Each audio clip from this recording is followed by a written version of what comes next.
Welcome back. I'm Phil. And I'm Steve. And this is Streaming Things, your only show where you can get the review you want for Star Trek Strange New World Season 2. As you know, I'm Steve. This is Phil. Phil, how you doing this week? Good. You? I'm doing great. Before we get into it, we got to, of course, put, the call. Captains are on deck, reporting for duty. Well, there can't be two captains. So. Oh, you're my first officer. Yeah, I'm the XO. Number one. Yeah. So, what are all the jobs of a number one? Primarily do you going clean on away my missions. Do you clean my toilets? No, that's left to the transporter chief when they're not doing anything. They just hop down to the old ready room and swab the bowl. Make it nice and clean. Yeah, the transporter chief not doing a whole lot at all times, I imagine. No, if it's gotta be the easiest job on the ship. If you're at warp, you don't have to stand there. Yeah, you can just go. You're just all right, they're beaming up from the planet. Yeah, everyone made it out okay. Cool. All right, we're going to a planet 2 weeks away. I'll see you guys in 2 weeks. Yeah. My time's done.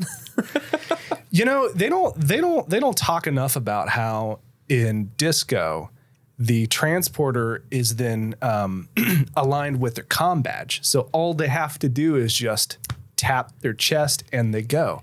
So what we're saying, this badge is taking someone's job. Exactly. Yep. You hate to see it. You hate to see it. We've been preaching about robots taking our jobs for years. Yeah. And in Star Trek, it's badges are taking people's jobs.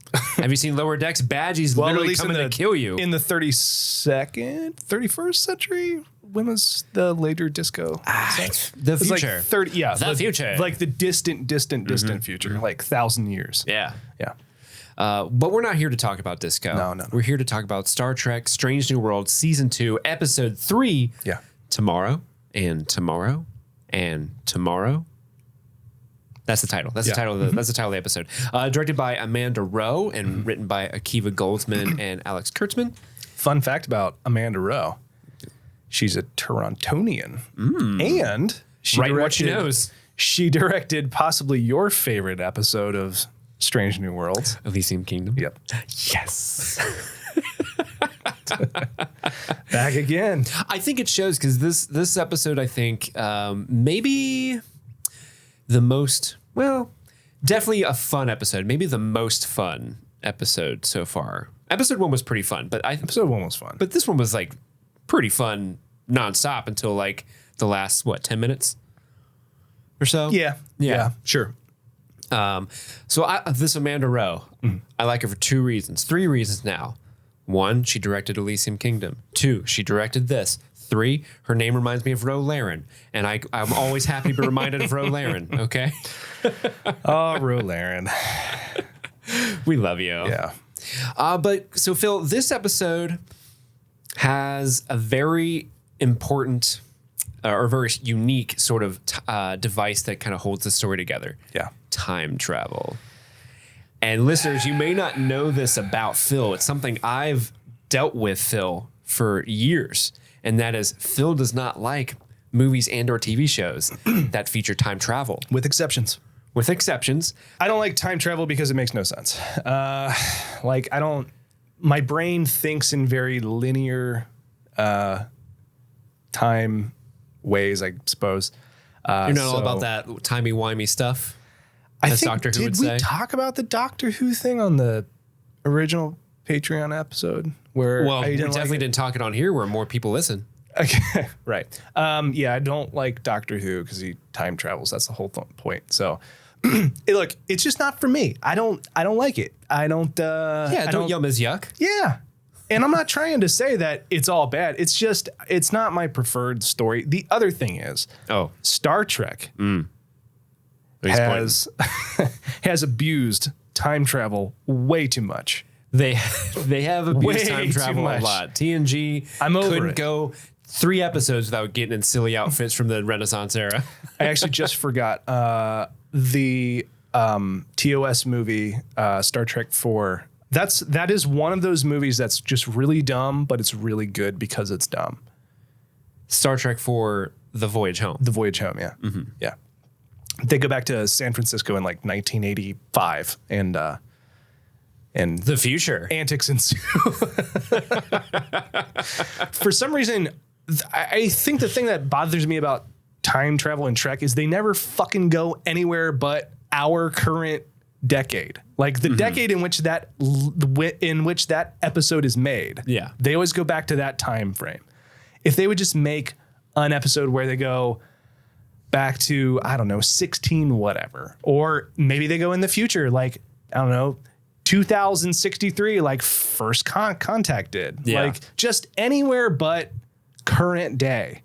Picard season 2, the whole time they were in 2024, and I was just like, come on. There was that 3-part series in TNG when they went back and got to hang out with Samuel Clemens. Oh my god. The season what was it? Season 4 to 5 finale. A starship. Oh, that was so bad. Okay, you're right. They have done some other time frames. But my point is like, hate that series of episodes so much because that dude is like he made a choice. Yeah. He fucking stuck with it and dug his heels in. Look, I kind of respect him for it, but holy shit, was it annoying. Props to the casting for finding literal Sam Clemens. Like, could not find a guy who did a better impression of that guy. So props to him. I don't like it. No, it's fine. I just, they're not my favorite stories. However, I guess I'll say now, I did like this episode. Despite the time travel? Yes. There are things about it I don't love, but they're nitpicky. They're small. So, okay. Oh, but overall for me, season 2 is 3 for 3. 3 for 3. Knocking them out of the park. I really liked this episode. Yeah. This was a fun episode going into it. So I would say, this might be controversial. I would say that going into this episode, that La'an Noonien-Singh isn't necessarily my favorite character of the bunch. It's not that I don't like her. I just haven't really You are a person who likes like generally lighthearted people, and she's like the complete opposite. She's like the most sternest of stern. There was a period in the first season where I was like, I get it, you're badass, okay? Jesus. But like they've been warming her up more and more throughout the show, and so I think this is the first episode that I was really like, okay, I'm all on board on the La'an train. We also got to see more of Captain Kirk coming back. Yeah. Should we just get into it? Yeah, let's just get into it, man. We got to get into it. Here we go. Have a seat. We're getting into it. All right. So we start off. La'an's on the ship. She's doing her security chief duty. She's solving fights, solving disputes. She's going up to Spock's room and telling him about a noise complaint, which... Couple things. I love that short little bit because it continues the fun joke of Spock and his space loot. Yeah. You just know he's just blasting Wonderwall in there. And whoever is next door, like who is in the cabins next to Spock, that has to be like, that Vulcan won't stop playing Oasis songs. Yeah. Yeah. He space looted too hard. Space looted. And got a noise complaint from his next door neighbor. So La'an had to go down there and tell him to quit. I promised to practice less vigorously. He is pissed. The first of the montage that they get into, though, I think Chief J is accused of stealing a ring out of her coworker's pocket, and she's like, you can't take a ring. What was it like? She said, the point is the transporter cannot remove a ring from a pocket like that. So, which I didn't even think about that before this whole scene. Because I know it'll take weapons. The transporter chiefs have to like make money somehow because they only work like 3 days a month. Right. So I mean, right. They got it. He's selling it. They're selling that on Etsy, you know. Right. But yeah, Spock's getting in trouble for playing too loud. She approaches Pelia about some suspicious stuff she might have stolen from the Louvre. probably stole from the Louvre. Pelia, played by Carol Kane, continues to be just delightful. Delight. She's so fun.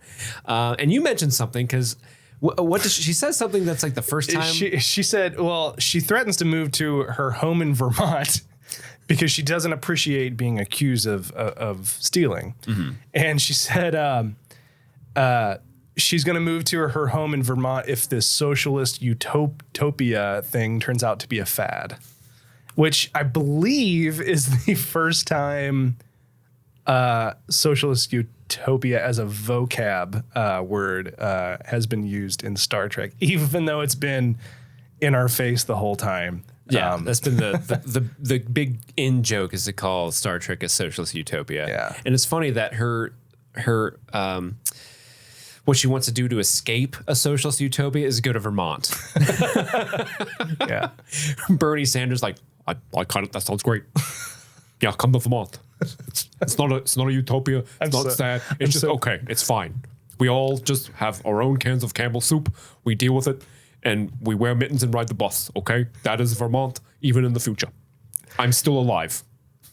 I love that your Bernie has jumped ship to this show now. So I heard socialism and I got erect. You know the Metal Gear, that blink noise? Yeah. That just happened to Bernie wherever he is right now because we said socialist utopia. Blink! It's like, I have to go. My people, they need me. yeah.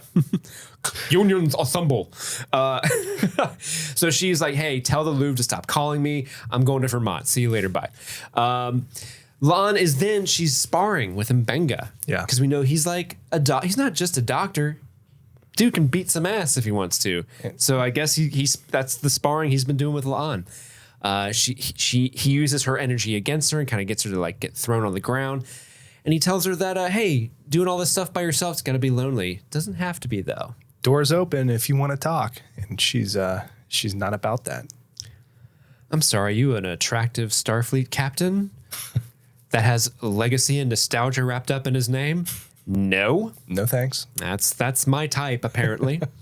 I have a name that's infamous. I also like people with names that are infamous and or famous. But we get some whooshing. There's a strange person on board. Man in a suit. Man in a suit. Just a normal 2023 suit. How weird must that be where you're like doing your rounds on the starship and then just some dude in a random ass suit that's ages, hundreds of years old just stumbles in like, help me. Yeah. And he's suffering from a gunshot wound. Yeah. Has she seen those? Apparently, because she recognizes it as not a phaser wound, but a ballistics. I love how quickly this episode just gets into the ridiculousness of the time travel of it all. Yeah. Like, there's been an attack in the past. You have to stop it. This actor, I didn't look up his name, but dude goes hard in his moment here. He acts the hell out of this scene. And Christopher Wiley? Okay. Wheelie? All right. And he gives her a mysterious device and says, get to the bridge. And then he dies. Dun, dun, dun. But when he dies, there's like some sort of like yellow energy that kind of emanates kind of from him, and it goes all throughout the ship. Yeah. Leaving La'an kind of confused. The alarm, the red alert alarm's going off for some reason now. We don't know what happens. So she goes to the bridge, and to her surprise, the bridge door opens, and it's Captain Kirk sitting in the captain's chair. Not Pike. And he doesn't know who she is. Right. She's like, who are you? Captain, I need to talk to you. Who are you? What are you doing on my ship? So we cut to the intro at this point. Mm-hmm. And when we come back, Kirk gets a call from Leather Spock. And Spock reveals he's the captain of the Shirel. Yeah. Mm-hmm. He's captain of the Shirel. They're getting pounded by the Romulan Empire, and he is seeking aid. He wants aid from the Enterprise. And he says, the enemy of my enemy is my friend. Mm-hmm. And Kirk's like, nah, man, this is the United Earth Fleet, and all we care about is Earth. So You're all on your own. Leatherspock reveals that the Romulans are essentially going to destroy his homeworld if he doesn't get help. Yeah. And Kirk's like, sorry, buddy. Sucks to suck. Yeah. Which is it's such a neat thing to see, like Kirk and Spock specifically, not allies, not friends. And Spock just desperately pleading for any help. And Kirk just like, nah, I'm just going to sit here in my chair with my legs crossed. It's not very Starfleet at all. Like, we're used to seeing them like jump to give aid. It's not very Starfleet of you, sir. But to be fair, they aren't Starfleet. They are United Earth Fleet. But you know, La'an's Two probably different thinking things. that when he says, like, when he denies them aid, she's like, that's not very Starfleet of you, bruh. Yeah. And she's like, let's talk in private. I got to talk to you. And he's like, okay, strange person that just showed up on my bridge. Let's go hang out in my quarters. Right. But she kind of tells him, like, lays it all out for him. Like, there's a dude in a gray suit. She's now on an alternate timeline. There was some sort of attack in the past, and apparently that attack has happened, which has changed the entire timeline. And he's like, well, that's a pretty good story, but a far simpler explanation is that you've simply lost your damn mind. Yes. Why don't you just use that thingamajig that you have to send you back to your own timeline? And she's like, there's no reality for me to go back to. Mine's destroyed. So Kirk wants the device because he wants to give it to engineering and the science group to study it, to determine if it's a weapon or if it's some sort of benevolent device. And Or a Walkman. La'an's like, we gotta go now. And We gotta go now. we gotta go now. And he's like, no, give it. And he grabs her hand and she accidentally pushes the button because he's grabbing for it. Back in time they go. And back in time they go. They end up in an alley sometime in our time. Well, it's 2023. 2020. Is it 2023? I think so. Or like it's roughly around there. I don't know when we Yeah, got it's- that big ass bridge, but Yeah. It's like close enough. It's close enough. Yeah. But they're in an alley. He's like, did you break it? I'm not happy about being in the past, young lady. And she's like, neither am I, bro. But we're stuck together. Let's do this. She asks him if he has a phaser or a tricorder or anything. And he's like, no. Like, we were in the ready room. I didn't bring any of this shit. Yeah. So they're on their own. They have to use their wits and not their future tools to determine what is wrong in this timeline. And then we get a series of like really fun, like sort of fish out of water scenes. The first one being they kind of show up, and I'm not super familiar with Toronto myself, but like it's a big central area.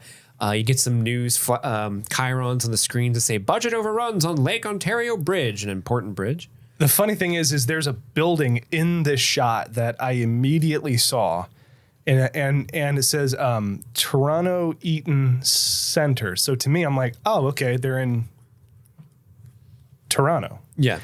And I love the next few like scenes because I don't know how Kirk is this dumb because he's like, oh yeah, this looks like New York. She's like, we're in Toronto, dude. Like, read the signs. Like, it's all around. And he's like, okay.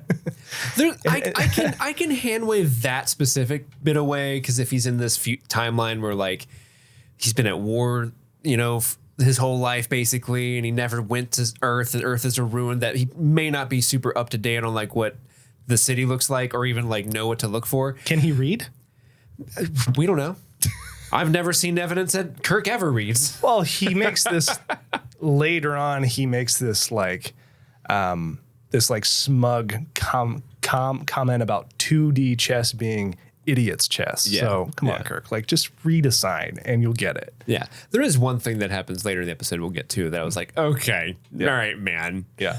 But yeah, so she's like, dude, this is Toronto. This isn't New York City. He's like, I was born in space, the USS Iowa. Yeah. Which when he said that was cute. I was like, it's adorable. Yeah.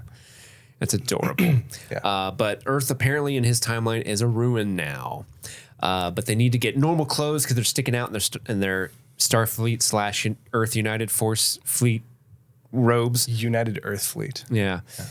Kirk is too dumb to work a revolving door for some reason. I will defend him and say, same. You're not that dumb. I will get stuck in a revolving door. I've never seen you get stuck in a revolving door. Because I have you to follow. Have you ever noticed that I'm always behind you in a revolving door? If I go first, we're all dead. All right. Now that I think about it, I believe that is true. Yeah. Yeah. Like Okay. the fact that he keeps going and then he tries. Is that why you get into the same like quad as me when we go into one and make it really weird? Like I step in, then you like scuttle in real quick before I. Oh no, that's just the because I door? want to smell your hair. Oh, okay. Yeah. Just get a good sniff in while we're in there. God. But they go into a department store. Yeah. She kind of makes fun of him for not knowing how to use the doors. He says, "I'm from space. I don't use doors," which you know, he's used Fair to enough. he's used to the enough. whoosh. Yeah. He's used to the whoosh. Get it. They accidentally match when they come out of the. I thought that was pretty funny. Yeah. They have the same sense of style. And we get a Kirk too sexy for his shirt scene where he goes back. Was like, well, I'll change. We can't match. Right. So we get to see him take off a shirt, and La'an's kind of getting a little peeky in. She honey. Sorry. Someone needs to be there to give her a bonk. Yeah. Like, go to horny jail, bonk. Yep. But then, so they get their outfits. He's wearing like a brown, cool jacket. He's looking super dope. They both look so cool. But then they realize, oh shit, we're not in the socialist utopia anymore. We need money here. We need to actually pay for shit. What are you gonna do? And I love Kurt's first thing is, are you a fast runner? Yeah. Yeah. He wants to just bail on the store. But they gotta pay. This is honestly like it's smart, but it's pretty cruel. La'an frames an innocent lady by dropping merchandise into her bag when she's not looking. And as she walks out, she triggers the like anti-theft alarm, and somehow there's a cop right there who's like, "Ma'am, please step aside, so we can check your bag." And then they take that chance to like scoot out the door. Things are different in Canada. They've got that free health care. It's madness up there. You know, they got to have a cop in every store because people be stealing so much because they can afford health care. I understand. But that is when we were watching this, we kind of looked at each other like, this is the most unbelievable thing in this series so far. Yeah. A series that features juiced up doctors whipping Klingon ass. Because there's a cop just at the ready, like, ma'am, I need to see that. Like, you don't see that at every Marshall's or TJ Maxx, you know. Also, when she walks through those things and the door goes boop, boop, boop. I've never been to a store where anyone gives a shit that sounds made. No one ever gives a shit. If that ever happens where someone walks like boop, boop, boop, they're always like, just fucking go. I don't care. They don't pay me enough to give a shit. Like, oh, you're stealing? Cool. Cool. All right. I would too. If only we lived in Vermont, the socialist utopia. So then they end up on a pier. They're walking around. They need to make some money because, you know, they're not in that utopia anymore. They need to make money. So Kurt devises a plan to get money. Phil, what's his plan? Play 2D chess in the park with dummies? Apparently. He becomes a chess shark. Yeah.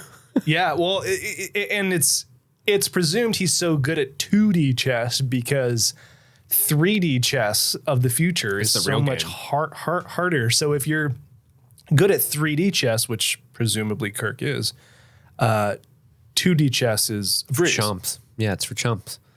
And it cleans up. Apparently, this is a whole subculture that I knew existed, people who hang out in parks and play chess with one another. I didn't know they were all fucking loaded. Holy shit.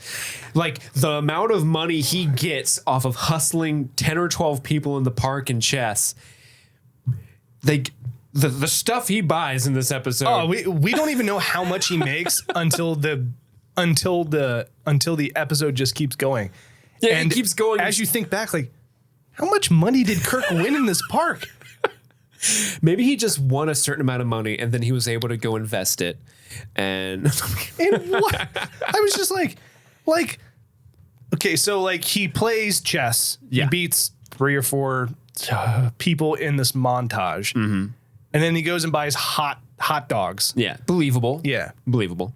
Did you notice that tracks? Did you notice that after he played chess, the white balance on the next scene was insane.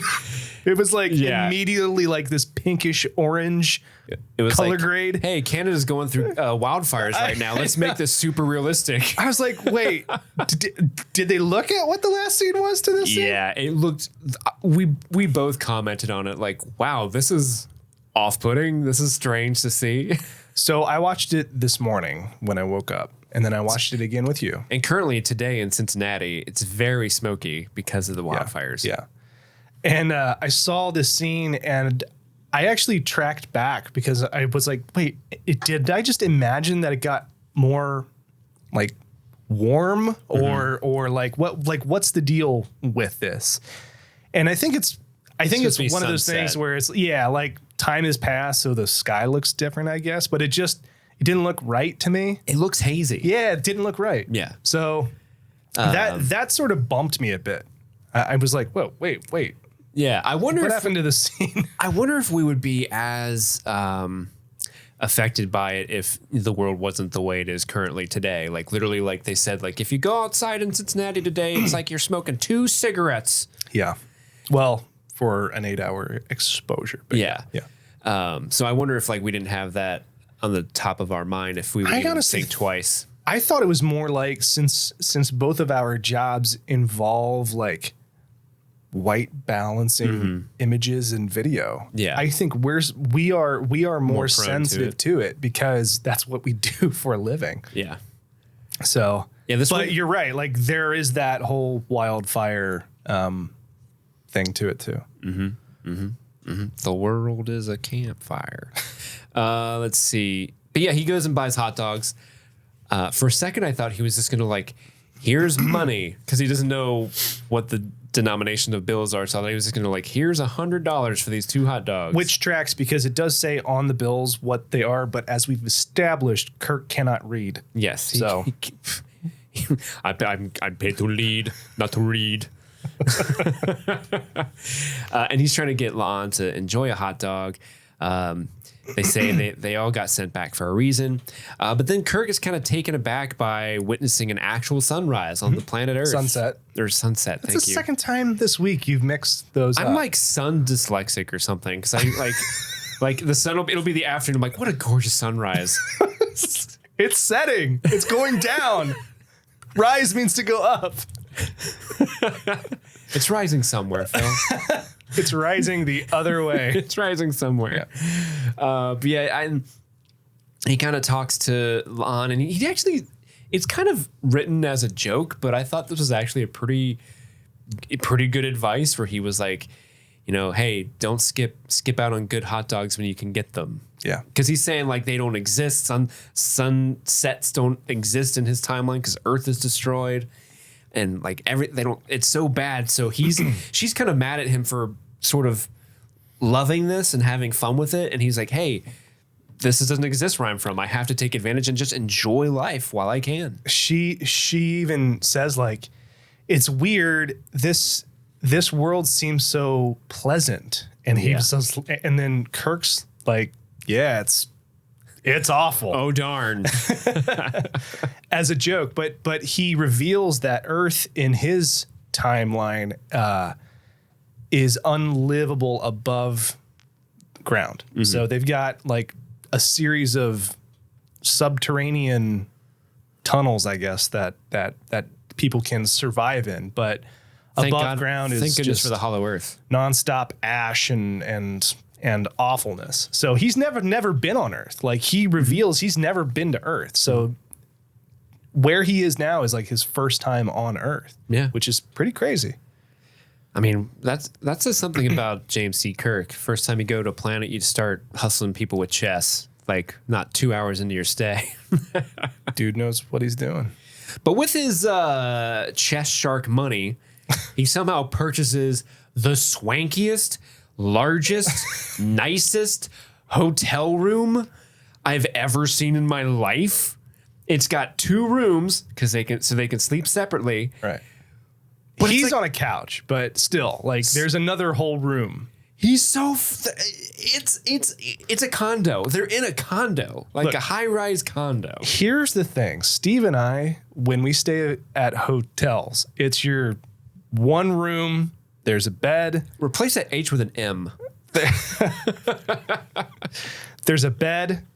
There's maybe a chair. There's maybe a desk and a TV. It's all in one room. Yeah, you don't even think about opening up that minibar. This whole concept of like, oh, let me go from the living room to the bedroom doesn't exist in our like tax bracket. No, no, it does not. Not even in my own apartment does that exist. So what we're saying is Kirk slapped so much ass at the park that he won enough money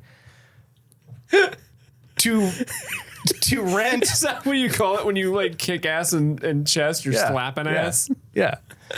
He got so much money. He slapped so much ass at the park that That's shag ass. he went to a downtown Toronto hotel known for, not being super cheap, especially what we presume is the near future, paid in cash. I don't know how you pay in cash at a hotel because typically they want to take a card so that if you mess up the room, they know who to bill. If you raid the mini fridge, they know who to bill. I don't think you can pay in cash for hotels. I mean, not the ones that I've stayed in. Maybe I'm wrong, but he presumably Not pays a in hotel cash. that nice. Exactly. Yes, Yeah. right.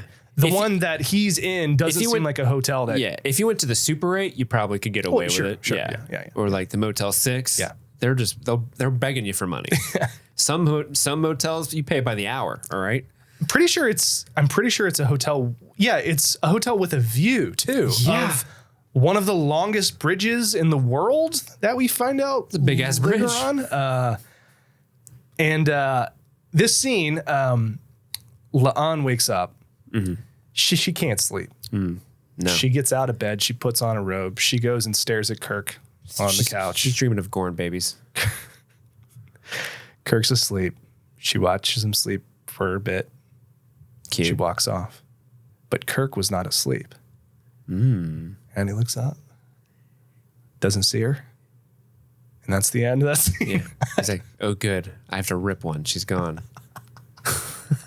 I was about to have a blowout down here, and she wandered in. I've been holding that in. She just stared at me. It was weird.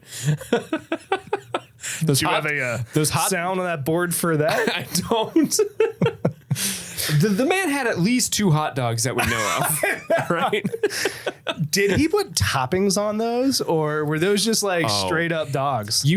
So I think he had a straight up dog the first 2. What a weirdo. But then when he went back for the second one, he was like, all right, I know what I'm dealing with. I'm loading up on every topping I can. Extra onions, maybe Some put relish. for some reason they had beans in that cart. Oh, yeah. He asked for beans. Oh, they put the poutine on the... Oh, actually sounds great. Yeah. Poutine on a hot sounds dog? pretty Actually, that dope. sounds pretty great. Let's turn off the podcast real quick. Yeah. Cut to the morning. Kirk loves hot showers, way better than a sonic shower. Yeah. And he starts going through the little bar. Again, The mini fridge. How is the hotel room going to charge him for the M&Ms he pulls out of there if they don't have a credit card on file? Well, how did they charge people before we had credit cards, Phil? Then again, now that I think about it, that's probably why he went into the fridge, because he's like, there's no consequences to this. Yeah. I can take whatever I want out of this fridge. They can't get me because I'll just walk away. And we've already established that he's willing to shoplift. That's true. Didn't even give it a second thought. That is true. That is true. Because he's a bad boy. Yeah. But yeah, he kind of tells Lon this thing where he's like, I'm not super invested in this mission, because if we are to succeed and we stop this devastating attack in the past and we save your timeline, that means my timeline is destroyed. Yeah. I might not even be alive anymore. And she's kind of like, hey, but the timeline, my timeline's so much better. There's Starfleet where we work together with all sorts of different alien species, and it's this great, beautiful socialist utopia. My Earth still has sunsets. You could be an explorer and not a warrior. And he's like, yeah, but I might not exist. But then she drops this little bit of nugget on him, and that's like, hey, I've heard stories about you from your brother, Sam. And he's like, Sam's alive. Yeah. So apparently Sam's dead in his timeline, which is sad. R.I.P. Sam. But also, again, I think I mentioned this in one of the episodes we were on.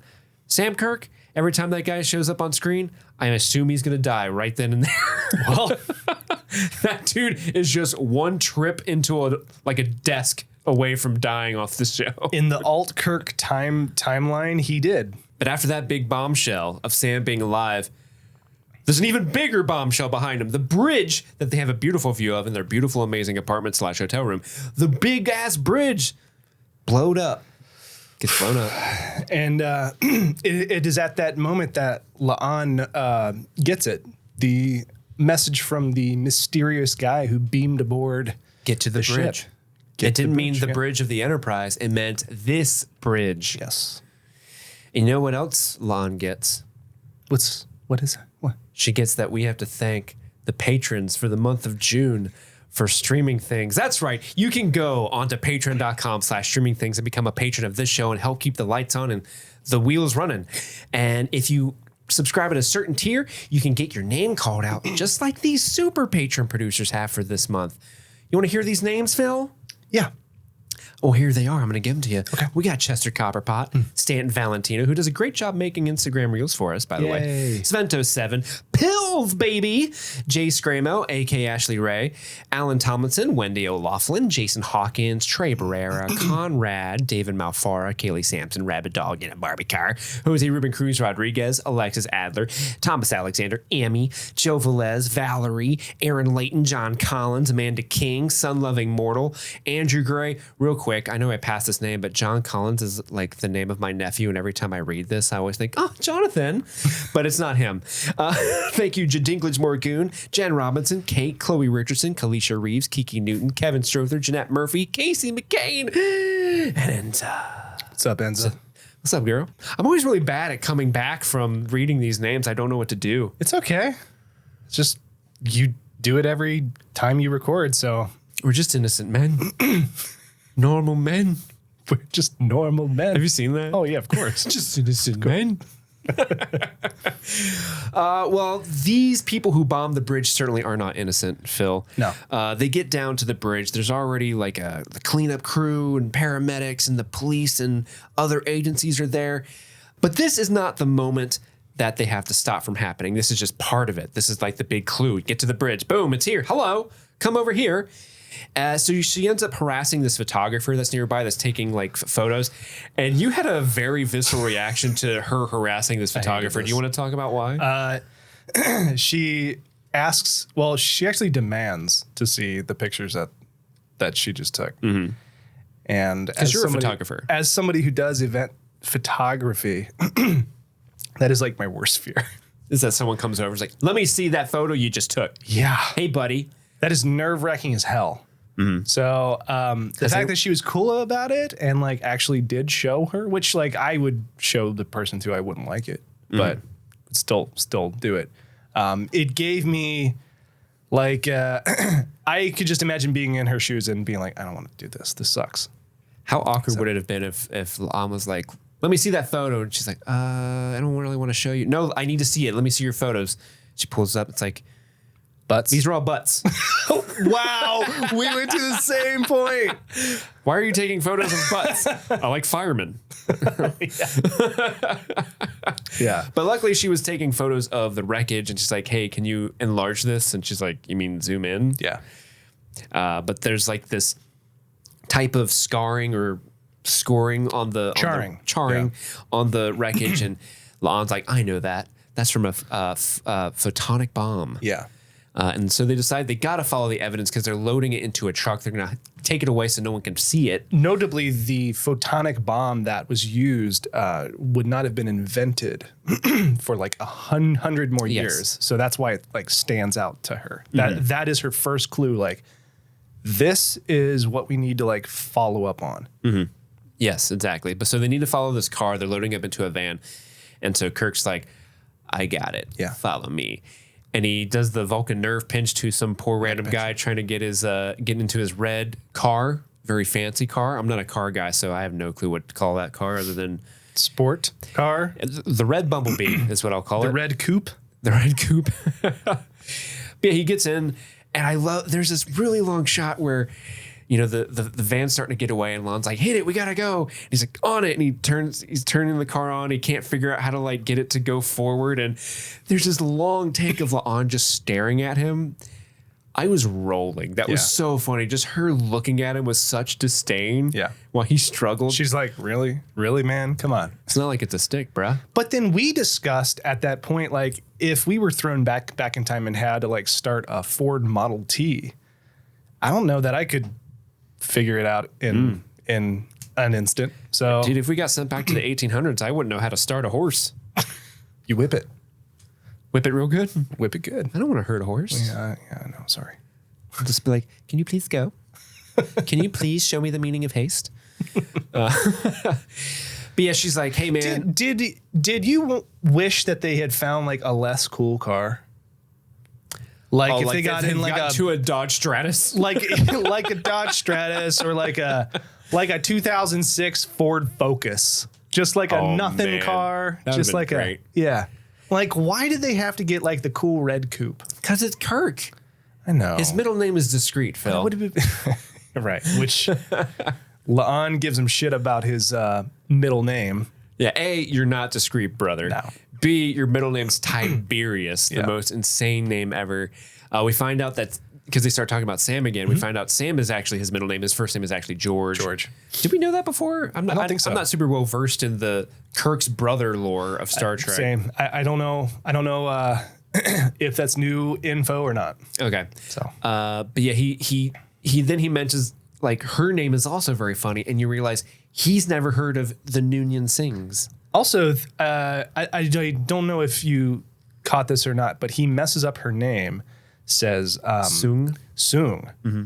And Soong is a reference to the name of the doctor who created Data. Ah, yes. So just like that, Dr. Nice Soong. Little wink. Yeah, I did not catch that. That actually was really good. That's awesome. Yeah.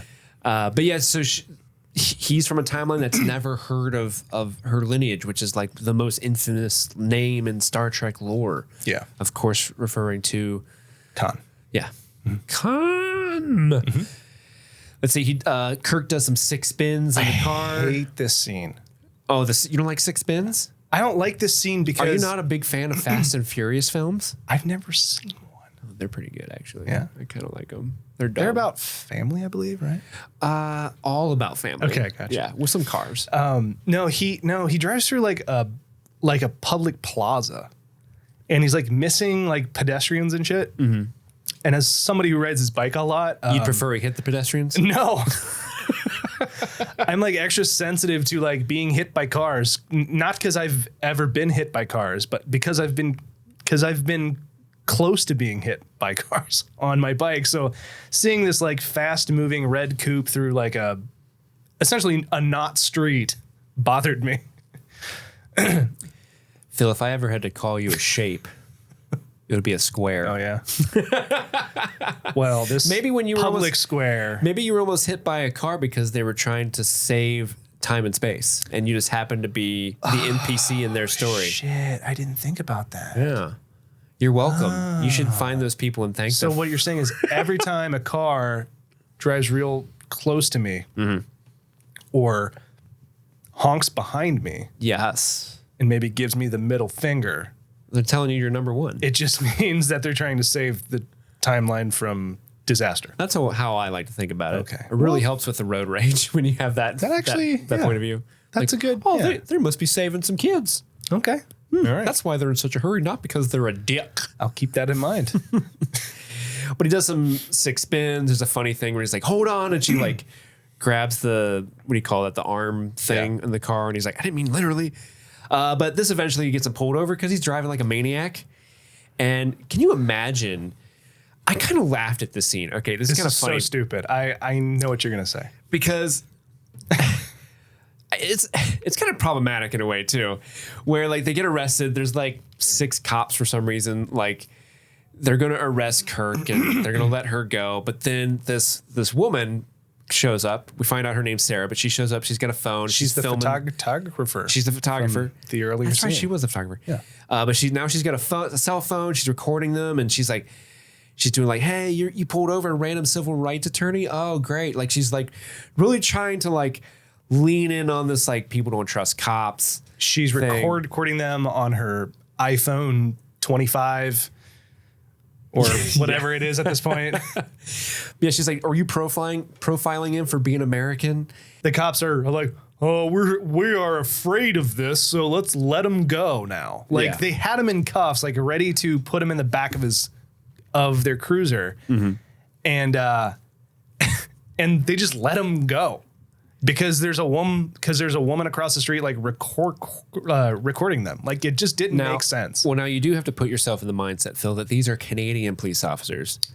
These aren't American police officers. Right. If these were American police officers, they definitely would not have given a shit if someone was recording them. They'd be like, okay, cool. Yeah, I'll arrest you too. The fact that they were like intimidated into letting him go was like, come on. Yeah. This is, I know like we are suspending a lot of belief with this show, but I love how we take more issue with this than the fact of time travel. Because it's stupid. It's so dumb. Like they shouldn't have, like any typical cop would be like, we don't care. We're doing our job. Yeah, like, you can, whatever. Sure, like, record if you us. want to record us, that's fine. But I don't know. I thought this was the weakest part of the script of the whole episode. Yeah, it's pretty weak. Yeah, so they let him off with a warning. So, and then they immediately leave. The car's still on the plaza, as far as I know. Like in the place that it's not supposed to be. All the cops leave. They abandoned that car there. They never get into that car again. I know. So the cops are like, "Yeah, it's cool. Just drive it off of the public square or whatever you're on." Like, these cops are going to they're going to feel so stupid when the dude that Kirk knocked the fuck out and stole the car from puts in a police report like, oh shit. I know. We caught that dude. Oh no. Whoops. So instead they walk over to the girl who essentially bullied the cops into letting them go. Sarah. I do like this bit where they introduce themselves and Lon's like, hi, my name is Vanessa. And Kirk's like, and I'm Jim. Yeah. Could not come up with another name. But yeah, so they find out, they start talking to her and she's like, hey, I helped you guys out because you're the only ones also looking into this. And they're like, oh, you know what's going on? She's like, yeah. They're blowing up this bridge because it symbolizes international cooperation. And if they blow up this bridge, we can go back to fighting each other instead of the real threat. Aliens. Aliens. Aliens? Aliens. Aliens. She points to the sky. Aliens. And so immediate. Whoa. Aliens. Oh, remember that meme? Yeah. That's a good meme. But yeah, so La'an immediately is like, is this woman crazy? I think she's a crazy conspiracy theorist. But Kirk's like, let's talk to her. Hey, my wife was inducted, La'an. And she's like, I was. And I saw the technology they had, a photonic bomb. And so they end up going out to like a bar or pub with this Sarah. And she's kind of telling them her whole thing.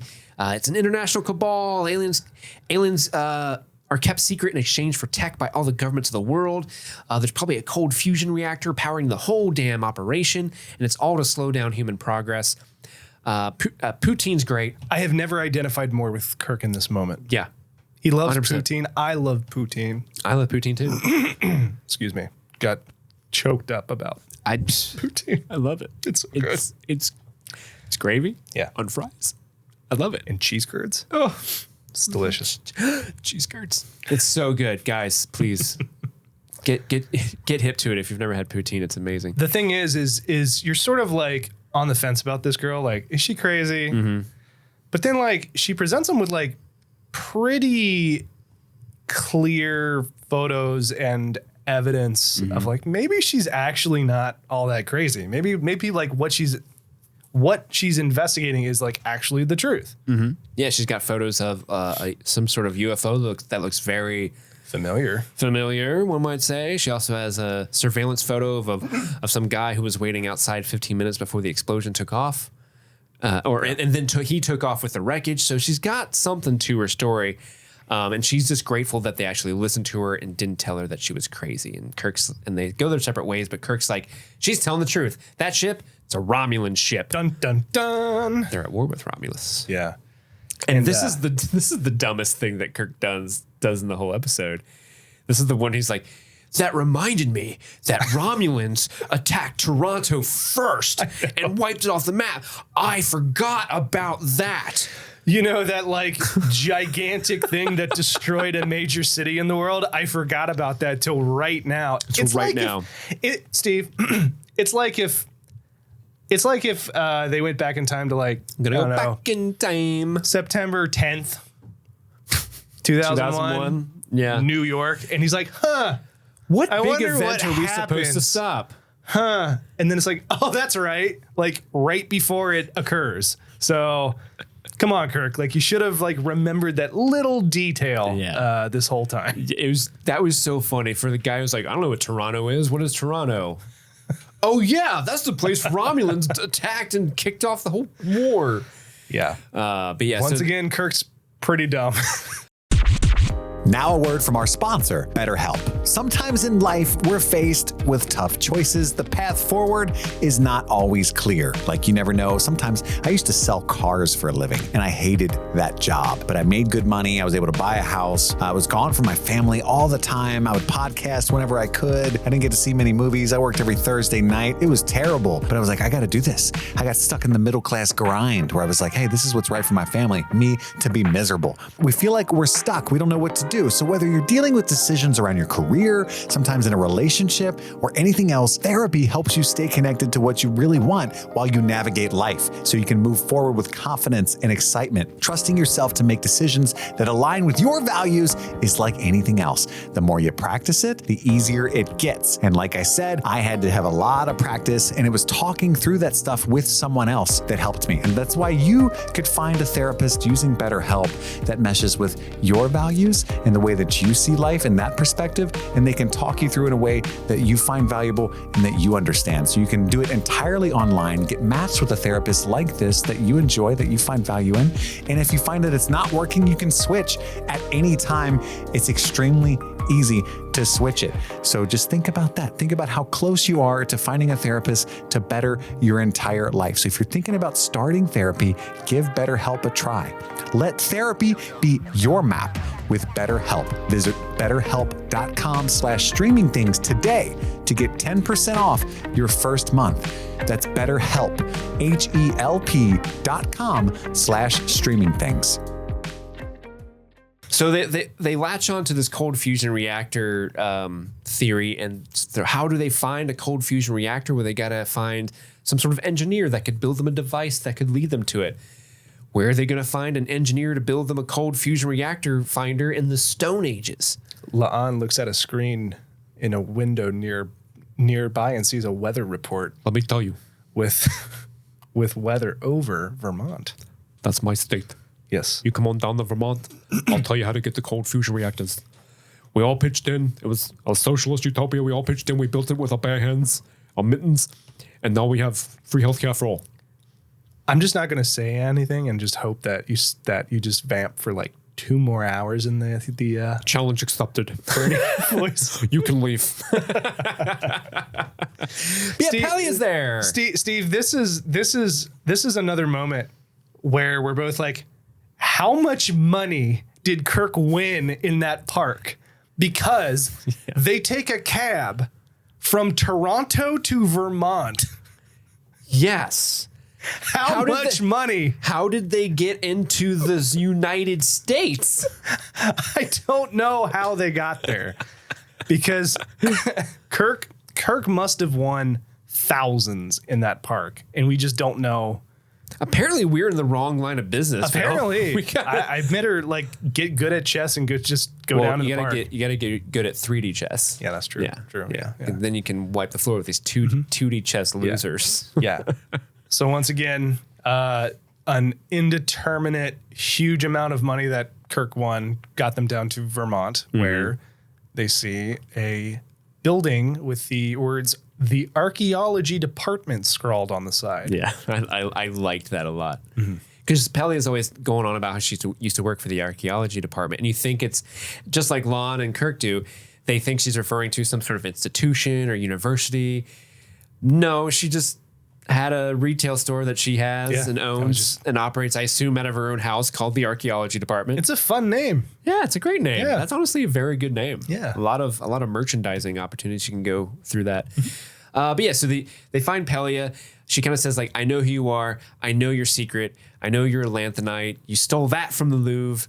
And then there's this really weird line where, like, the way they found her store was Kirk paid a guy at the Apple store to tell him what DuckDuckGo was or how to use DuckDuckGo. Yeah. Once again, referencing the huge amount of money he made in the park. Yeah. Went to the Apple store. He went to the Apple store to get a new iPhone. DuckDuckGo'd it. I don't know if I'm like getting older or if I'm just lame. Yes. I honestly had no fucking clue what DuckDuckGo was. So it's just a search engine that you can use. Well, yeah, because he said that, and I looked at you. I'm like, what is he talking about? And you're like, it's a search engine. I'm like, they couldn't afford the rights to Google or something. I think a search engine that people use. So DuckDuckGo, I believe, is like a search engine that has like privacy measures in place. Like its whole thing is like, you can use us and the data. Like, we don't collect data on the searches. Okay. I believe. Maybe I have that wrong, but I've heard them advertised on podcasts recently. So I honestly think that was product placement more than anything else. Oh wow, I Googled DuckDuckGo. Ooh, ouch. And the first hit, DuckDuckGo'd it. DuckDuckGo is the internet privacy company for everyone who's had enough of hidden online tracking and wants to take back their privacy now. Jesus, DuckDuckGo, calm the fuck down. You have DuckDuckGo in your name. Personally, I still ask Jeeves. Don't you do? Yeah. Do you fucks with Lycos? Hell no. Don't even. That is... I thought you knew me better. You know it. You knew me better than that. You're definitely an Ask Jeeves kind of guy. Yeah.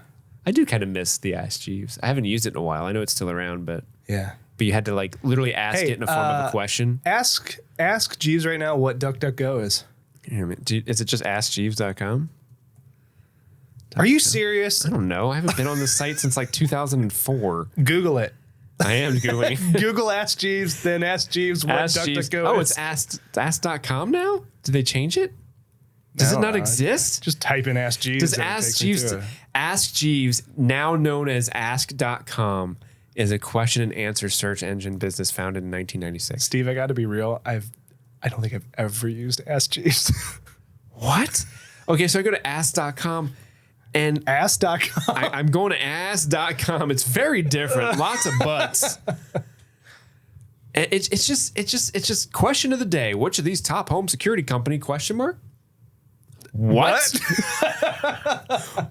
Okay. Oh man, why didn't this win out on the search engine wars? Okay, well that was fun. Yeah. But yeah, so they're like, hey, Pelia, you're the only person we could trust. We need you to engineer something to help us find the cold fusion reactor. We need an engineer. And she's like, well, why'd you come to me? I run retail. I'm not an engineer yet. I attended a math class once, but that was when Pythagoras made the crap up. She said she hasn't taken a math class since he made it up. Yeah. It's a pretty good line. Yeah. Pretty good line. Which is kind of funny. So like in her very long life journey, she has yet to find her true calling, her passion, being a starship engineer. Yeah, she was like, she says later on in the scene, like, oh, I must have missed my calling. And it's like, you live forever. Like, you haven't missed it. You're going to have several of those. Do it, whatever you want. You're going to have several callings. Congratulations. You're going to eventually she's going to get bored of being a starship engineer. Maybe. And she's going to become an Ask Jeeves. I mean, I hate to say this, but she could be a Pulaski. She might be just a season 2-er. Maybe she doesn't survive. I mean, I hope she does. I love her. Is that going to be the meta joke of Strange New Worlds is all their engineers only last a season? Pulaski was a doctor. Oh, sorry. You're referencing the engineer from the first season. Okay. I missed. We were talking about Pulaski. I'm sorry. Coming at me hot.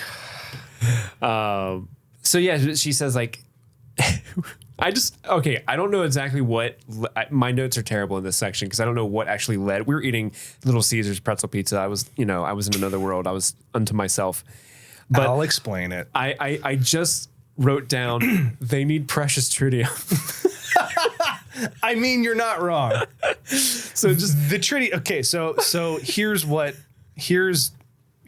she said. Tritium is found in like these like deep sea watches, and tritium glows when it's exposed to a specific type of radiation. And the radiation they're trying to seek is the one emitted by the cold fusion reactor. The cold fusion reactor. So since they don't have tricorders, they need some way to like figure out how close are we to this cold fusion reactor.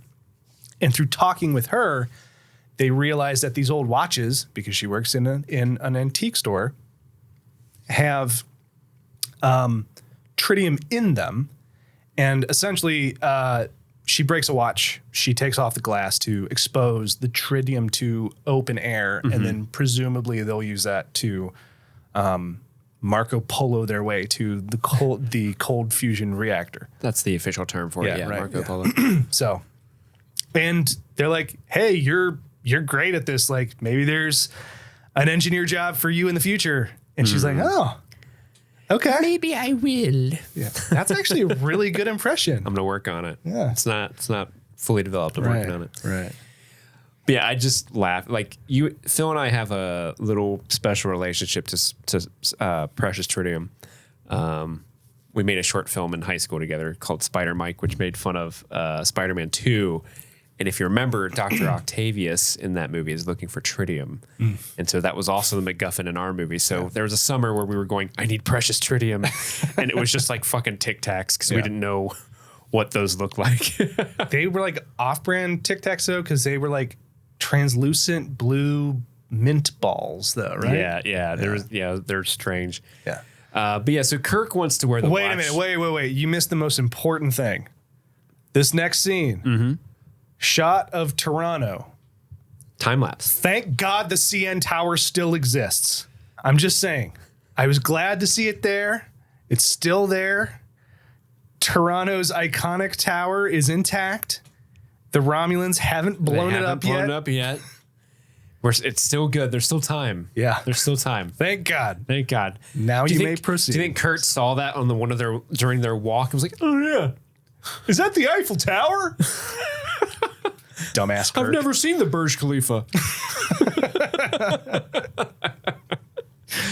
But Kirk wants to wear the watch because it's a man's watch. And they kind of have a... This is so dumb, but also it's very Kirk. So I understand that they're paying homage to a 60s icon of masculinity, but it was just like, oh, gross.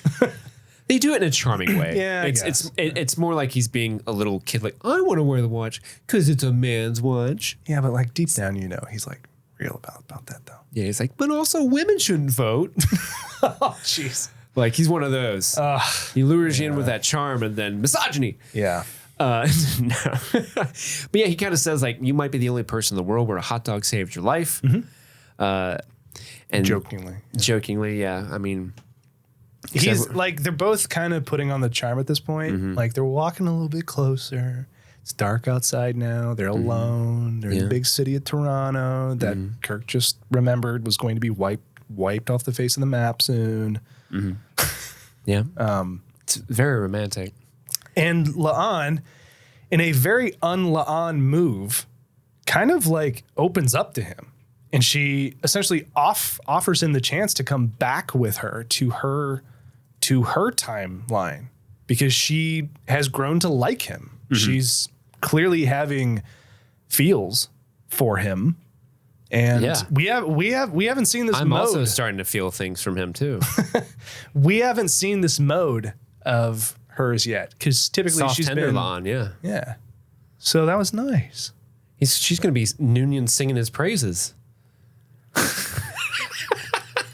And Phil has taken off his headphones and he is leaving the studio. Let me do a very late rim shot here. Boom. Nailed it. Noon. Oh, you're back. Hi, buddy. Reluctantly. I'll finish out this episode, but then I'm done. Oh, thank God. Yeah. But yes, he's kind of worried that if they save this universe, he wants to save it.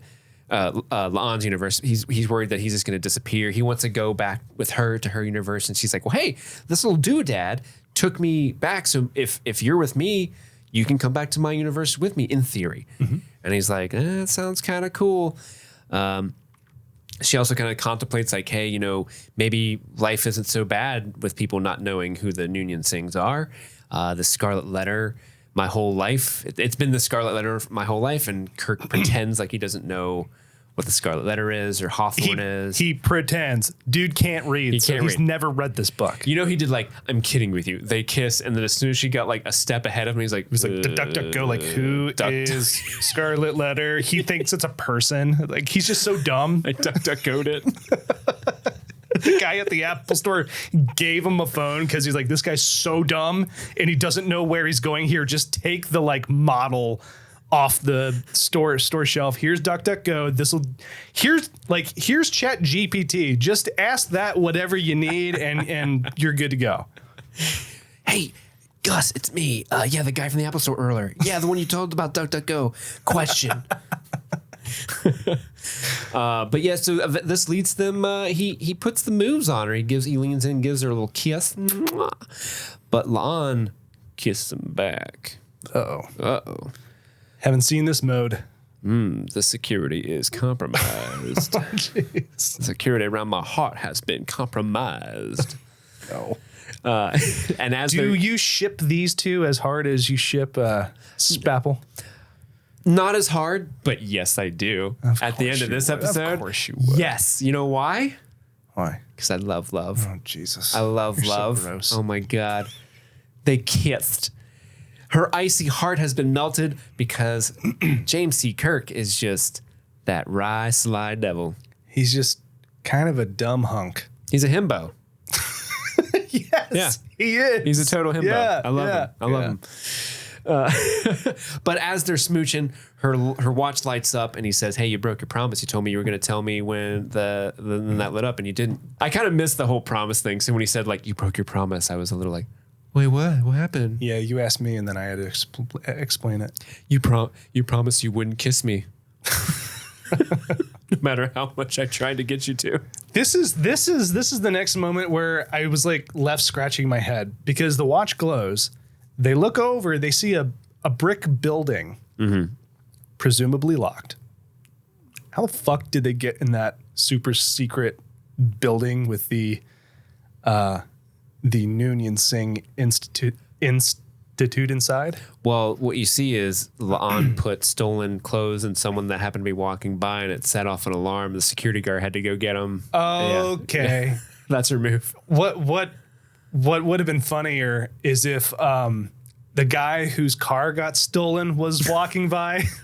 He just got nerve pinched again. And he got nerve pinched again. But his apartment was upstairs of that building. So as he opens the door, he's like, God damn it, I had to walk home. It took me all day to walk home because my car got stolen. Again. I have to walk in. I'm just going to go upstairs, take a bath, drink a beer, try to forget it. And as he opens that door up, neck pinched again. And that's how they gained access. Oh, no, not again. And passes out. Oh, man. So, yeah, they go into that office building or that building, and shock, the interior of the lobby says the Noonien-Singh Institute. Yeah, I sort of jumped the gun on that. Sorry, I mentioned that like a minute ago, and I didn't mean to. No, that's fine. Like, from my perspective, when they reveal that Noonien-Singh, I didn't think it was without the realm of possibility that we were going to get some Noonien-Singh shenanigans in this episode, because they're going in the past. She's there for a reason. Is it because of the recap they played at the beginning of the episode that was all about her last name? No, it's because I'm really smart and have great media literacy. Okay, gotcha. All right. It's not that at all. Fair enough. But still, this got me. I was like, oh, they're doing the thing. They're doing a con. Maybe. My suggestion for naming iconic moments is starting to look pretty good, isn't it? Man, yeah, maybe. Too bad we didn't go with that. Maybe we will for this episode. But yeah, they see there's like a secret door that requires a handprint recognition. And so she just has this sort of wily idea like, hey, I'm a Noonien-Singh. Yeah. I wonder if this will recognize my maybe the DNA markers. Biometrics will work for me since I'm a Noonien-Singh and my last name is on the wall. Yeah. And you know, in fairness, if a security guard were to abscond them, she could be like, do you realize who I am? And point at the wall. Let's put a pin in this because we're going to, I've got a question for you. Okay. That we need to get through a bit more of the episode. So pin number 1. Pin. So she goes up, she puts her hand on the device. The door opens. Egads. And who do we see? Oh, wait, hold on. Thank you. There you go. Whoosh. Was waiting for you to press that so we can move on. Yeah, I know you were. Thank you. You're welcome. But we see Sarah. With what? A gun. Yeah. Pointed at whom? Them. Who's them? La'an and Kirk. Nice job, buddy. Yeah, I followed along. I took notes. She's there to double cross him. Yeah, so turns out she's from the future. She's a Romulan. From the future? From the future. Oh my gosh. And everything she told them was true, but she's the one that's been behind it. She's been trying to slow the progress of humanity. She's been a part of this like temporal time force that's been charged with doing this because the Romulans know that humans are a pretty prickly thorn in their side when it comes to the events of Star Trek. But she is part of this group and she thinks that they're not going far enough. She thinks that they need to really hit them hard. And so that's why she needs to get into this building. But Kirk kind of is like, hey, well, if you shoot us, that's going to make a big loud bang. It's going to big noise. Alarm's going to go off and you're not going to be able to get in there. And she calls his bluff and she shoots him. Bang. She shoots and she gives him a James TKO. You know what I'm saying? Yeah. I'm on a roll today. I'm on a roll, Ted. I'm on a roll today. But it's really sad. So Kurt's like dying. La'an like has him in her arms and he's like, say hi to Sam for me. And dies. Is that how he dies? Is that his death noise?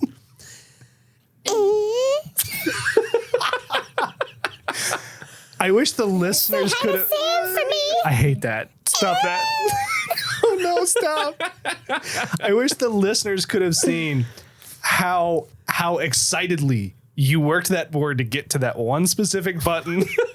I really wish everybody could have seen the glee in this man's eyes as he. Yeah. Stop it. I hate that It's so my much. favorite button. Oh, I hate it. I will throw that in anywhere I can. I love it. So yeah, Kirk's dead. Shocking. Did that Leads shock out on you? Yeah, it did. I mean it makes sense, but it's like kind of shocking because like Kirk has I guess spoiler alert for Star Trek Generations, the movie. Kirk dies in that by falling off of a like a walking bridge in a like shallow valley. Yeah. The great James T. Kirk dies by falling in a collapsible walking This episode featured a bridge. That's true. Yeah. But then Kirk dies just in this like weird building in Toronto by one gunshot to the chest in 2023 or whatever. So I like that they're keeping the record of just like very unceremonious ways of killing Captain Kirk. Yeah. Yeah. But he's not. We'll get there. Yeah. But La'an is like super mad. You shot my friend. Yeah. And so she goes and attacks Sarah. But Sarah's Romulan. She came to play. Strength. She's got that Romulan strength. So she like makes quick work of La'an and sort of like grabs her by her hair and is like pulling her through and using her biometrics to get further and further into the compound. And eventually they start heading towards was it the genetics laboratory? Well, she takes out like 4 guards who respond to the alarm because of the gunshot. So here's where I want to, that pin I put. Let's take that pen out. Is what we're to believe that everybody in this facility has Noonien-Singh DNA? Because they used their biometrics to get in there. Like we saw a guy. Oh, I took that as like you're in a system. Okay, you're in like that makes more that sense. building system. Like if you're supposed to be there, your biometrics will unlock, and it's some sort of server. That makes more sense because my thought It's was just like a big family reunion. It was just like La'an's watching like her great cousins get wasted in these very tight halls. I just got this image of like a family of redneck incestuous Noonien-Singhs. Like, brother Cletus Noonien-Singh, we got an inviter. Oh, I'm getting our Jedediah Noonien-Singh. Zebulon Noonien-Singh, get your guns. Yeah, well, that obviously makes more sense that they don't all have to be Noonien-Singhs to work there. But it's that was a thought. Well, it makes me wonder, like, who is that present day Toronto Noonien-Singh working there that obviously is in the computer that was like, you're good, come on in. That's a good point. Maybe we'll find that out at some point. Or maybe it literally just maybe this little kid just has access to the whole building, which seems Well, we're wrong. not there yet. But yeah, so she's leading her down to the genetics laboratory, and they get to a door, and on the door there's a little sign that says Khan. In the worst handwriting ever. Oh, I'm sorry. Khan! There you go. There we go. But in the worst handwriting ever. So like this space-time assassin, Sarah, is her mission is to kill the infamous Khan Noonien-Singh because the computer told her to. Yeah. Mm-hmm. So her thought process is that by killing, she doesn't really truly understand why the computer has told her to kill Space Hitler in the crib, essentially. She doesn't really fully understand. She kind of hypothesized that without the darkness and the eugenics wars and the genocide that happened as a result of what Khan Noonien-Singh does as an adult, humanity wouldn't be able to find their enlightened period after that. And make a federation. And then be a thorn in the Romulan side for forever. So she's here to kill him.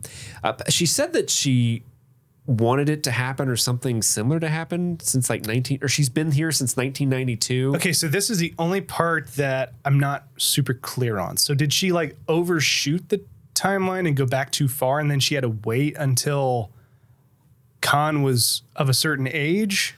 I see. I was thinking, so she's part of this force that's been slowing down humanity. So I was thinking that she was sent back in 1992. She's been doing what she's supposed to be doing, like these small little attacks.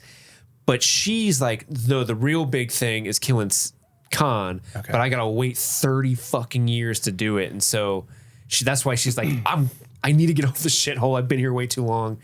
If I kill this kid, then I can finally go home. Oh my God, I'm getting hot. That's what I think she was saying. Okay. All right. Yeah. I watched it twice, and I think I was so caught up in the acting of the moment that the dialogue got lost. Like I was just so transfixed of like, wow, what's going to happen? You're on the edge of your seat. Yeah. Mm-hmm. So this is this kind of like, there is one thing. So she's like, I have to kill this kid. Mm-hmm. And La'an's like, you can't kill the kid. He's a Noonien-Singh.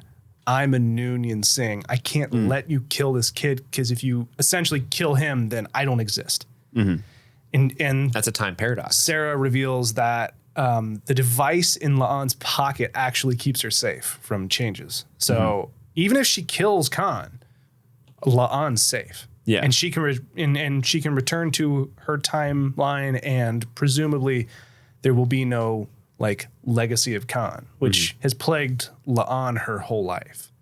Yeah, because she has this really good line where she says like his legacy is like genocide and death and war, but also her. Did you think for a split second that maybe La'an was like, yeah, okay, let's do it? I think so. I think she considered it for a hot second because. Yeah, because I mean that is such an awful. It's literally the question: like, would you go back in time and kill Hitler as a baby? Like that whole like theoretical question that people ask a lot. Because she acts like it to get the upper hand and start the fist fight, but I don't know if she actually felt that or if she was playing. I think she was playing because she also wants to get rid of Sarah. Yeah. Because, I mean, even though Sarah's like, hey, you'll be okay if you help me kill Noonien-Singh. But what's to say that as soon as she opens that door for her, she's not just going to shoot her in the back? Sure. You know, so like she's got to take Sarah out, which she does. She ends up like you said, she gets the upper hand. She tricks her. Sarah raises the gun to the back of her head before she opens the door. So it was my thought was like Sarah's going to wait until she gets the green light and the whooshing door. Give me the green light. And then once she gets that, she's like, yeah. Lon's dead. I think you're right. She was waiting for Pitbull to give her the green light. She's ready to go. Oh. But yeah, she fights.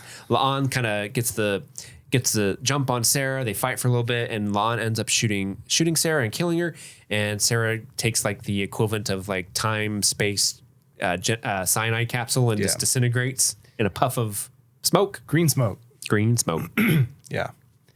And she ends up going into the room to see little Khan Noonien-Singh, who's just a little boy. Cowering behind the bed. He's just a boy. He's just a little boy. Please don't press that voice button again. I wasn't going to, but now like it's in the back of my mind. No. And she has a little conversation. This little boy's scared of her. He is afraid, but he's unhurt. Mm-hmm. Afraid, unhurt. He's worried about her. She has him sit next to him, and she tells him, "You're right where you need to be." Yeah. And that's kind of a chilling thing because she knows what this kid's going to grow up and do. But in this moment, he's just a child. He's just a boy. I have one question. I have 3 answers. Does this imply... One of them are true. Does this imply that Khan's Canadian? Oh, the irony. Maple leaves, politeness, poutine. The last place you'd expect Khan to come from is, oh, Canada. Yeah. No, but for real, like, are they retconning? Oh, boy. Retconning. Yeah, we got it. Are they retconning Khan lore to be like, yeah, he's from Toronto. He was born and raised. Well, I guess he doesn't have to necessarily be from there. He could just be there for for the genetic testing that they're doing. My Khan is Canadian. My Khan has a tuxedo T-shirt. Yeah, because it says he wants to be formal, but he's here to party. Okay, gotcha. All right, that's my preferred Khan. Yeah, makes sense. She sees her horrible ancestor as just a little boy, and like a little innocent boy, which has got to be trippy as hell because, I mean, she knows the legacy that he goes on to leave, and we've seen Khan later on in life, and he's not a good dude. So it's kind of crazy to see like this man who would grow up to be an awful, awful dude and responsible for like death, and see him as just this scared, cowering little boy in a room. Yeah, because he's at that point in his life innocent of all that. He hasn't done that yet. He's not even that person. He's not the person he will become. So how can you exact judgment on someone who hasn't committed a crime yet? It's very trippy. Did you notice that the device... That he's a shitty drawer? Yes, I did. Yeah. Khan Noonien-Singh, stick figures all day, every day, baby. Maybe you should augment your artistic side because you need some help with that. Got him! I thought you were going for the other voice modulation one. No. Thank God. Tricked you. Jeez. The device turns green as soon as Sarah gets plugged. So La'an knows at this point, like, mission complete. She can return to her time at any time. and she does. Yeah. She's got to go forward in time. She's still in her cool ass outfit. She goes onto the bridge, and her Captain Pike's there. Everyone's there. They look at her and they're like, "Hey, is everything all right? You doing okay? Why are you not in uniform?" And I love that one shot when he says you're not in uniform. Uhura's like, "Oh, I've got to see this." La'an's not in uniform. Holy shit. Yeah. She's like so excited. Also, like, it's nice of the main character of the show to grace us with his presence again. I know. Jeez. We're 3 episodes into Star Trek season 3. We've got maybe Barely like one any- and a quarter of Pike. Yeah, barely any Pike so far. So I'm a hurting for a Captain Pike squirting. That's what I need, right? Yikes. Yeah. Sidebar. I think the reason he's not. Well, we're not doing that episode this week. Call back to last week. Okay. Digression. There you go. Okay. digression. I believe the reason he's not in the first 3 episodes as much is because I believe he was having a baby at that point. Like he and his wife had that's a great. newborn. So I've seen that on Reddit. I don't know if it's true, but and I know he does have a young child, but The math adds up. yeah, the math might add up. So I think that's what, like, it's not that they're trying to write Pike off as much as they can. I think it was just like Ansemount like didn't have it in his schedule to Yeah, he wants be on the show as much. Yeah, he wants to be with his newborn baby, Yeah, because he's a great dude. as he should be, Yeah, because he's a king. yeah, Yeah. On this show, Ansemount can get it. Ansemount can get it. Oh yeah, cook for me, daddy. So La'an's kind of like, okay, I'm back in my timeline. She goes into her room. Wait. Before we move on, I'm sorry to stall us again. Did you Keep think stalling. Pelia at this point recognized her? I thought we were gonna get something like that. It's like, oh dear, did you come back? Yeah, Like, because, like- how was Vermont? Right, because at this point, like, she's the only one who's lived through all of that. Yeah, good point. Does that also mean that Pelia, the first time she went on the ship and saw La'an, she's like, I know her. Oh, duck, duck, go. Before we even did. You're right. Hey, how'd that tritium thing work out? What? I get the tritium thing now. Yeah. Whoa. Bones. Whoa. I would love to see La'an do that, like the mind, blow Yeah. my mind motion. Yeah. But yeah, she goes back into her room and we get to see Agent, was it Amelie? Is that what she Yeah. said? Or it was Emily, but spelled obnoxiously. YMALAY. Hi, I'm Agent Emily. Yeah. My parents wanted me to be unique. But she is a temporal agent. Yes. Oh my goodness. You haven't heard of us because we don't exist yet. Yeah. Thank you for completing Gray Suit Guy's mission. He was a total chump. I'm glad you stepped in and saved his ass. Don't tell anyone about what you saw, is what she says. This was a fun reveal for me because I'm like, I'm pretty sure that's the same one. There's a DS9 episode where this is honestly one of the coolest things that Star Trek has ever done. They went back and they edited the Tribbles episode from like 1967, and they edited in the DS9 cast into that episode because the cool. Department of Temporal Investigations, I forget the exact plot line, but they were in that and they essentially had to go back in time and they edited the crew of DS9 into the original show. And they did like a really amazing job. Like, it's honestly one of the best episodes of Star Trek I've seen. Really cool. Like the lighting, the costuming, like they made it look like the 60s. Oh, that's cool. Awesome.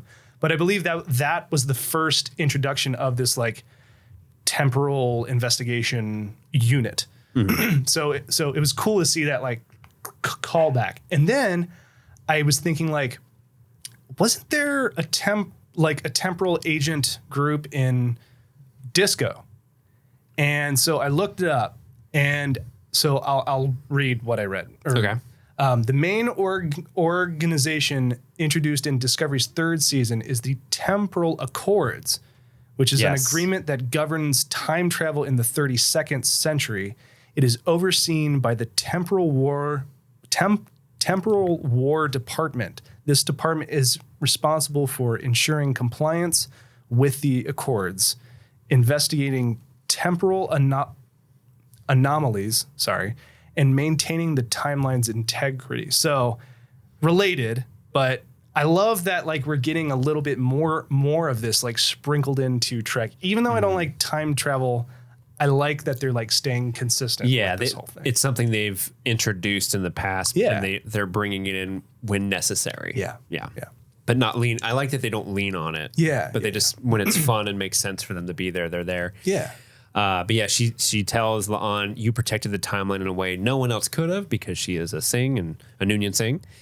And she's like, and I'll take that little Walkman box back, please, and thank you. Also, don't talk about this with anyone. Yeah, it's a secret. If Like no one. If you tell anybody, we'll kill you as a baby. We can do that. And so Emily pops off. We see that La'an still has that watch that her and Kirk had with this precious tritium in it. And so she calls Lieutenant Kirk to see what he's up to. And this timeline of Kirk has never really had an interaction with La'an, doesn't know who she is. At first he thinks that she's calling because something has happened to Sam, because again, that made me laugh. The moment that dude's on screen, I feel like he's going to step on a twig and break his back and die immediately. Oh no, what did Sam do? She mentions that she's from the Enterprise, and he was like, oh no, what did Sam do now? Yeah. Like that was his first thought. And she kind of comes up with this like, oh, yeah, because that's the justification for calling him. She's like, why are you calling me, random person on another ship? And she's like, well, I need more information on your brother, Sam. Where were you guys born? And he's like, Riverside, Iowa, just like me. Oh, he was born on Earth, not the USS Iowa, the real ass Iowa. She was like, Iowa on Earth? And he's like, yeah, on Earth. Yeah, crazy pants. Where else? I love that even though they have such a small interaction, it still ends with Kirk being like, hey, buy me a drink next time you're on Space Dock, and I'll tell you all the deets about George Samuel Kirk. Like he can't help himself. Yeah, he's got to flirt. Not a bold new frontier that he won't explore. Right. You know what I mean? Right. Phil, do you know what I mean?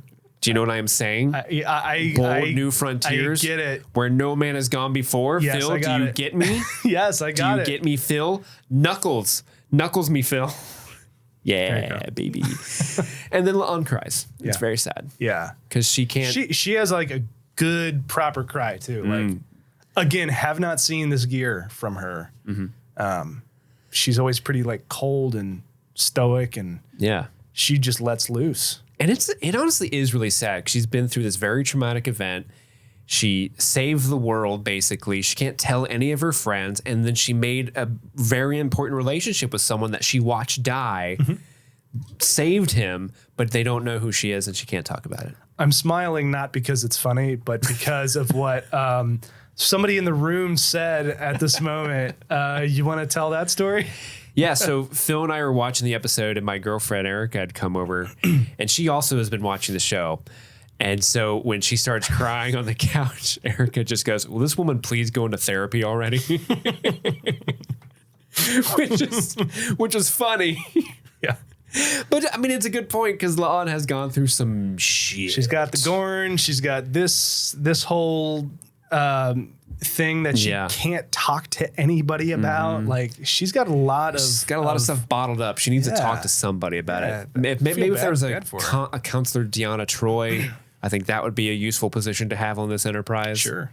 Do they have those yet? I'm surprised like Counselors? the Temporal investigation group doesn't have like counselors that, because realistically they don't want her to like talk about this. Yeah, they don't want a narc. But they understand that like people need the outlet to get it off their chest. So like, why don't they provide like mental health like that? But I think as a socialist utopia that Starfleet is, they have never been ones to really prioritize mental health.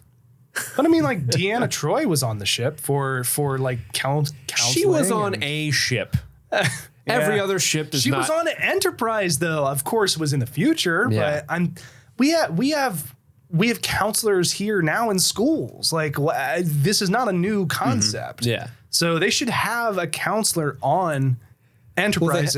What's Paul F. Tompkins' bird character in Lower Decks? Miglimo. Yeah. Miglimo. Yeah. But again, that's like 100 years in the future of where we're at here. We're getting there. We're getting there. Yeah. By the time Pike realizes his future, maybe there will be It gets better. It gets better. Yeah. It gets better. Well, with that, Phil, Who's your acting captain, my guy? Acting captain, of course, is the segment where we decide, where we give the streamy, as it were, to our favorite performer of the episode. They are acting captain for the week. And Phil, who is yours? It's obviously Christina Chong in this one. She just she takes this one and just acts the shit out of it. And for all the reasons we've already said, seeing like multiple new modes of La'an and her just commanding the screen every time she's on it. She just, I was originally going to give it to the guy at the beginning who like beams in. And he's like, I've been shot. Here's my thing. Like, because he acts the shit out of his scene. Like, he really, like, goes hard and, like, made a meal of it. Props to him. But she ran long and hard, and he just did a sprint. So I got to give it to her because she was awesome in this. Yeah, I mean, I agree. Christina Chong is also my acting captain for the week. I mean, for a character that, for the most part, is played very stoic and silent and tough. She really, this episode allowed her to stretch and do a lot of things we don't normally see La'an do. Yeah. I mean, just that one shot of her staring at Kirk while he was messing with the car was just hysterical. And then, of course, the scene of her crying in bed at the very end is just, it's just absolutely heartbreaking. Yeah. You really feel for her, and you just want to give her a hug and tell her it's going to be okay. Yeah. She'll probably like whip your arm and like throw you on the ground, but you'll at least try it, and it'll probably mean a lot to her that you made the attempt. Yeah.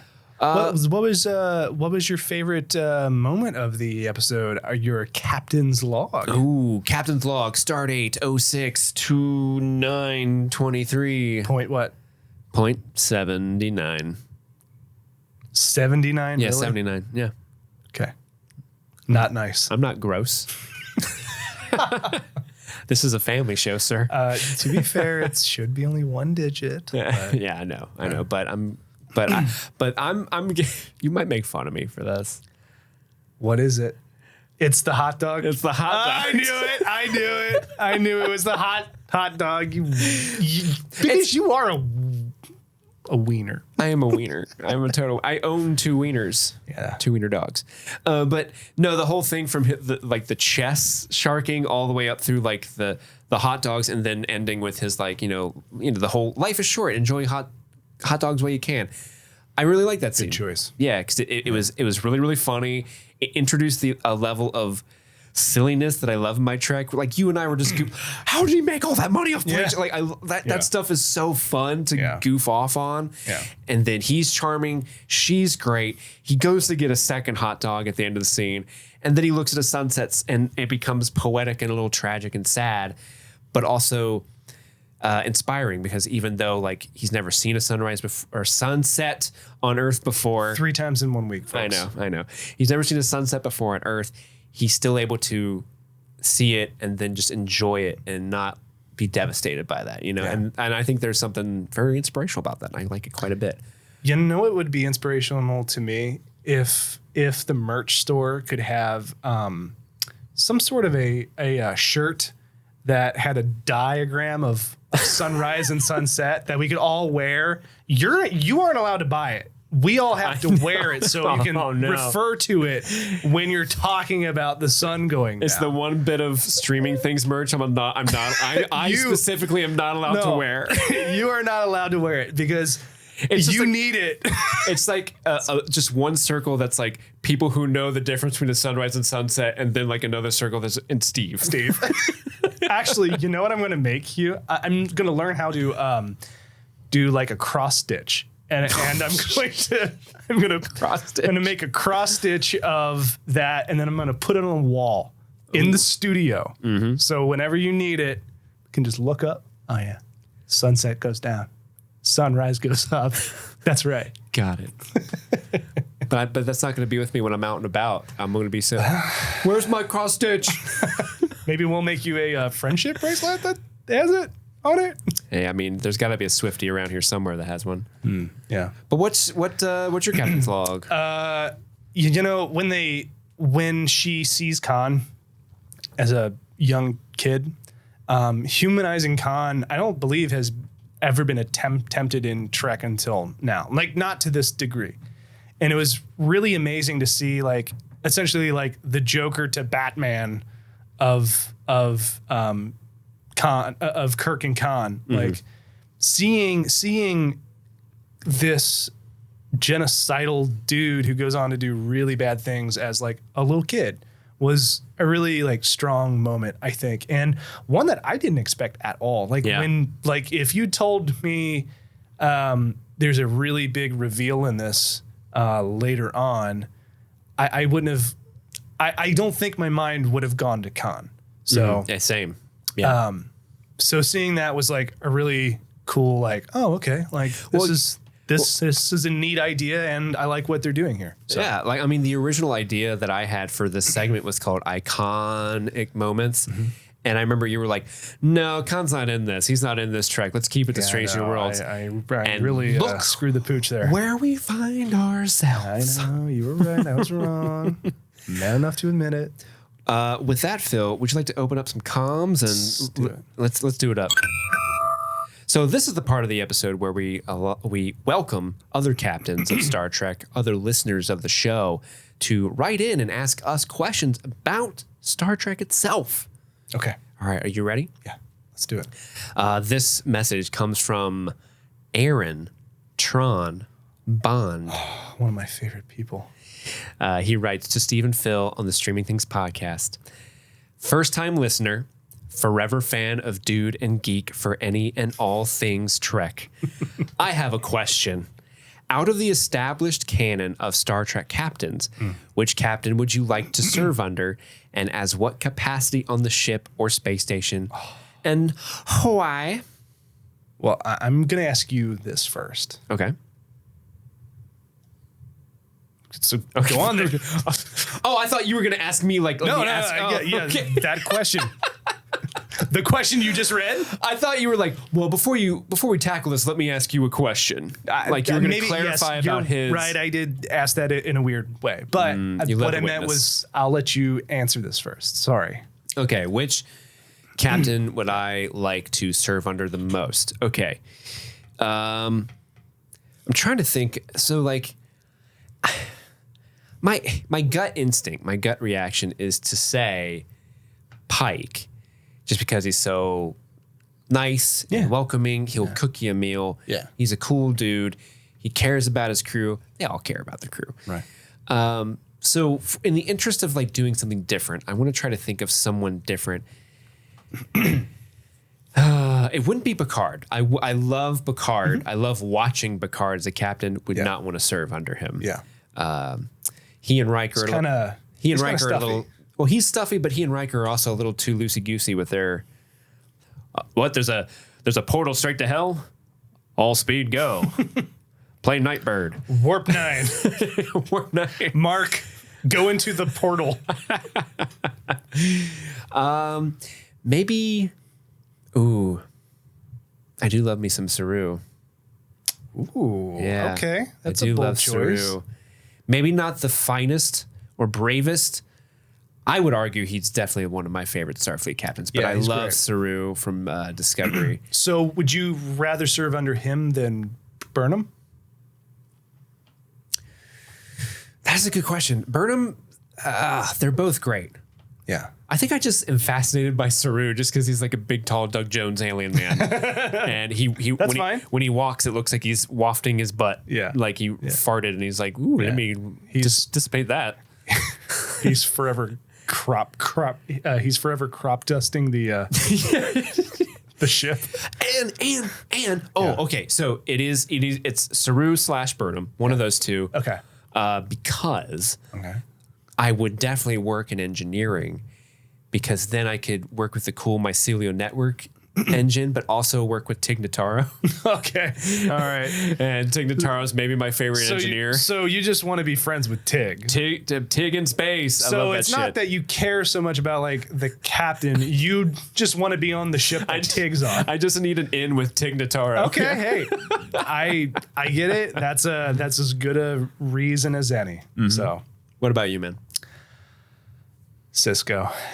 He is Cisco. He's proven himself like he's good in a combat situation. He's a caring individual who loves his boy and loves his ship, and He's a weirdo, but he's also Sisko's a weirdo, but he's also like he's like the Why do you best call him a weirdo? Just watch Deep Space Nine. Okay, that's like the one track I haven't seen is DS9. He's a weirdo, but okay. he is like all the best things that of Picard, but he's also got a little bit of Pike in him too. Like he's like approachable. Does he cook? He does cook. In fact, his dad owns a restaurant on Earth that they go to a few times. What kind of restaurant are we talking about? Creole. Ooh, is it too late Cisco's. to change my vote? I love Creole. So I think I would choose him. Yes, I know DS9 is my favorite, but I honestly do think he's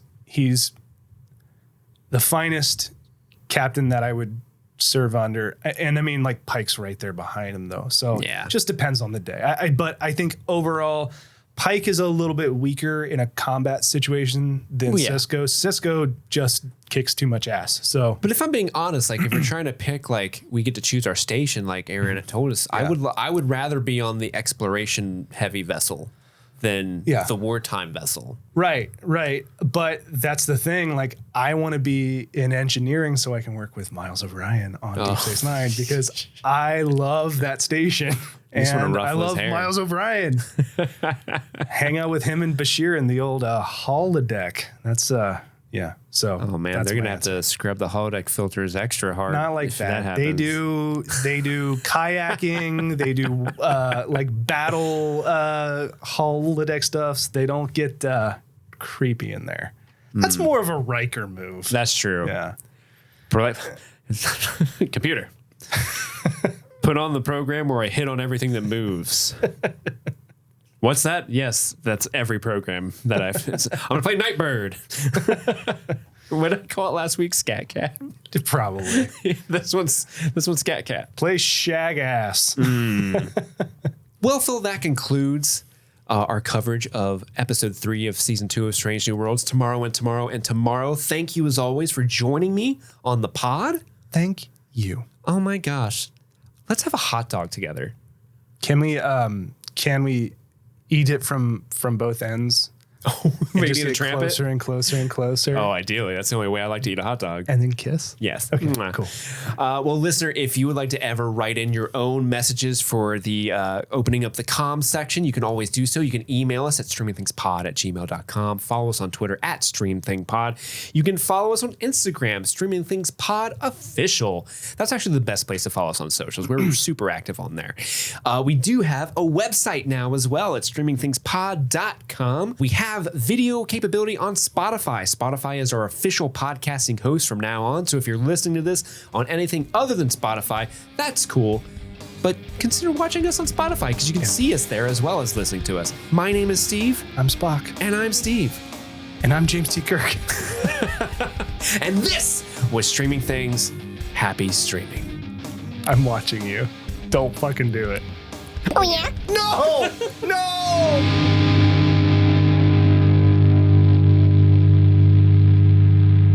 Welcome back. I'm Phil. God, I'm sorry. I'm so used to listening to you do the podcast. It like sends me into like listening mode, and I forget that I have to participate. You good? Yeah. You good? Yeah. Yeah. And Sorry, go on. Why are we like this? Oop. That was the most Midwest this podcast has ever been. We get around here. Where is it? No. Tell me about the episode, Daddy. I'm about to rip off these headphones. You go. No, you go. I don't even know what I was going to say. I was going to say, it is just... I was just going to go...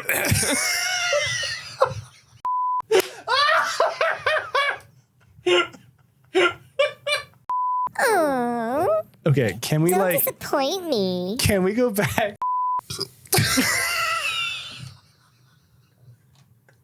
No, he's burping in the mic. Sorry, I've never been this bad at podcasting in my life. Holy shit. Okay.